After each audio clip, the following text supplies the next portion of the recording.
Alright, for this tutorial for more photo editing, we are going to work on this photograph of London, and the idea is to clean it up and to get rid of some of these potholes. We're going to move Big Ben here and give him a new location, and then in the end we're going to turn this into a color pop photograph where everything will be black and white, but we're going to leave the buses here in red. One of my favorite tools is the patch tool. The great thing about the patch tool is it does exactly what it sounds like. Is if you have an area like this big nasty portion of the road that I really don't care for and you want to patch it, the computer will, excuse me, not the computer, Photoshop is smart enough to kind of recognize what the issue is. So we're going to take our tool and we're going to circle around it. It doesn't have to be perfect. It doesn't matter, kind of, as long as you get the whole area and you kind of go from start to finish. And then all we're going to do is just click and hold, and we're going to drag this into an area that looks fine. And this is a pretty big patch, and if you'll watch, Photoshop does an amazing job at it. And suddenly our little thing is gone.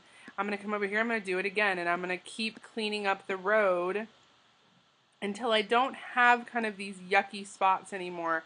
It's kind of up to you how you switch it and how you fix them, but I definitely recommend watching where you target your repair to, because if you get like on top of this white or this yellow, what's going to happen is it's going to put kind of a glow and it won't look right anymore. So you kind of have to watch how you want to do that and how close you get to something that's really bright. So for example, I'm going to come in here and do this one, and when I pull down, it does a pretty good job, but it's got some halos in here that I don't particularly like. So what I'll do is I'll just fix those little areas until I kind of get a cleaner look. So this looks a little photoshopped to me, photoshopped because it doesn't look very clean anymore. I might take out this little area. Sometimes it's easier to do a little bit at a time, and sometimes it's easier to do a big section. It just kind of depends on what you want to do with your photograph. Now up in here, I know I can't really fix this, because if I do, and I'll show you, what's going to happen is I'm going to get, see, there's a glow that I don't like. So I'm going to undo that, and I'm just going to leave that be. Sometimes you just have to leave things the way they are and just kind of be happy with them, which I know is kind of a oxymoron when talking about Photoshop. But we kind of clean up the road and kind of get it the way we want to. And so when I zoom back out, it looks nice and clean. It looks like a pristine road. So the next tool we're going to do is a tool called the Content Aware Move tool. This one works very similarly, but instead of it cleaning up the area, it's going to move what you've selected to a new area and then fix what you left behind. So I'm going to take Big Ben here. I'm actually going to include some of these trees. That way I get a nice little bottom to it, so it kind of overlaps. And I'm going to get pretty close to the edge here. This kind of works like a lasso tool if you've worked with that one before. And now it's selected, and you see my mouse has changed a little bit. So all I'm going to do is I'm going to drag him over here, kind of lining him up with the tree area still. And when I let go, what's going to happen is it's going to get me this transform box, and I'm going to just hit enter on my keyboard, and if you watched, it magically disappeared, and I'm going to deselect. Now sometimes it will not work if the area you're trying to do this from or to is not clean enough.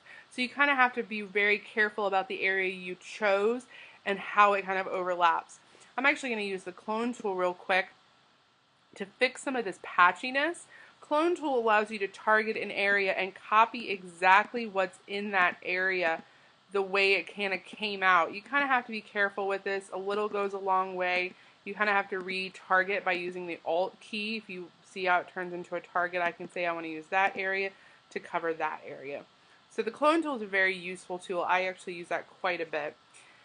And the last thing we're going to do is we're going to take all of our red here in our buses and our flag, and we're going to isolate that from the rest of the photograph in order to turn the rest of the photograph into a black and white. So I'm going to go to the select menu, and I'm going to go to color range. When color range comes up, what it allows you to do is it allows you to eyedrop a particular color. Now I'm going to come over here and change it to the eyedrop with the plus, because this lets me pick multiple shades of red. Because if you realize, just because you call it red doesn't mean it's actually just that one bit of red. And I want to kind of watch as I select, it's kind of putting more of that image and it's showing me what areas I've selected. And that's about where I want. I don't want to go too far. I don't want to go too crazy because if I go too much, I'm going to not get the look I want. And now I'm going to say okay. And if you see, the majority of my red is selected. Now I've got some up here that I'm not really a fan of, so I'm going to drop into the quick mask mode. Quick mask mode lets you adjust those selections. I'm going to set my paintbrush to black, and I'm just going to paint in these areas that got selected kind of by accident that I didn't want to have selected. Just real brief, real quick here. And then I'm going to go Q to get back out of it. And if you see, my selection looks a little better. It's not perfect. I'm not going to spend too much time making this perfect, but you get the general idea. And now I'm going to inverse. We're going to go to the select menu and we're going to inverse, which is going to reverse our selection to what we have right now to the opposite, which is going to be everything else. Because now I want to adjust everything. I want to leave the red like it is and I want to turn everything else into black and white. So I'm going to inverse. So now everything but my red is selected. I'm going to come to my adjustments here and I'm going to choose my black and white adjustment. This is kind of like what we did with the color balance. Instead of adjusting our color, we're just switching everything into black and white. And when I do this, it's going to turn everything but what I had color selected into black and white, which is pretty cool. I like this technique. I use it quite often. And the last thing I'm going to do is I'm going to add a little bit of that contrast and that brightness.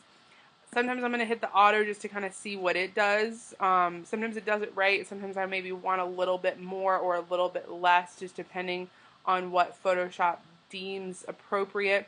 That's a little much to me, so I'm actually going to take it back a little bit, and I'm actually going to brighten it up just a smidge because I think it should be a little brighter. And now that I'm all done, I have a really cool clean road with a red ColourPop London scene. Thanks so much.